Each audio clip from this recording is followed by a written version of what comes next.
Mon père était maçon, ma mère femme de ménage, mon frère était sauvage et mon oncle bizarre, mais ma tante gentille.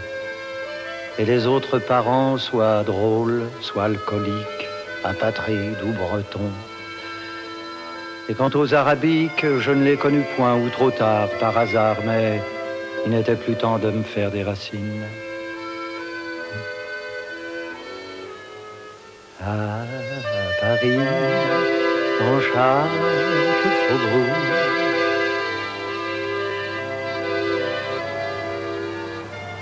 à partir de Jaurès, le canal Saint-Martin coulait vers la porte de la Villette, de l'autre côté, vers la Bastille.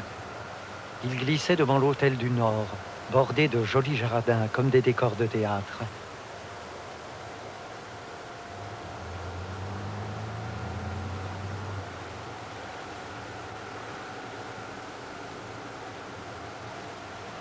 À côté de la rue de Crimée, dans le quartier du 19e arrondissement, il y avait le plus beau parc du monde, les Buttes Chaumont, avec ses fantasmes en ciment, fausses grottes, collines délirantes surmontées d'un belvédère d'où l'on embrassait toute la ville.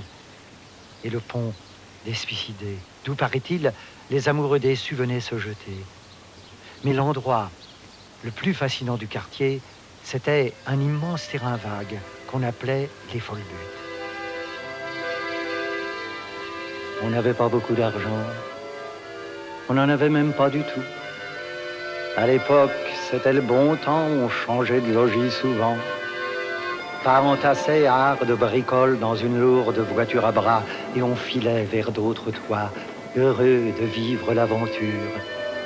Bohémiens des rues de Paris, on traversait d'autres quartiers, de la Jonquière à Belleville, des Buttes Chaumont à Crimée.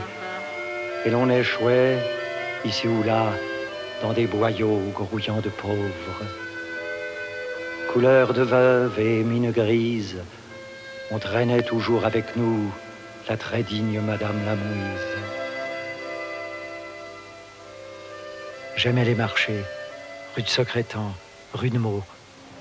Dans les boucheries, d'énormes moitiés de bœufs voisinaient avec des têtes de veau blafardes qui semblaient rêver, et des moutons ouverts comme les pages d'un livre. À Paris,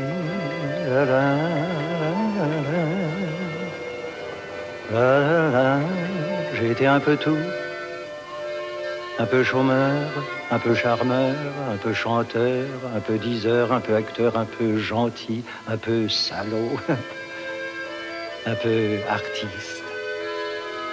J'ai vécu ma vie en touriste, fou des femmes fatales aux grands yeux de maman purs et durs de diamants, à la bouche rougie par un sourire sexuel, énigme de l'enfance au visage fermé en porte de bordel.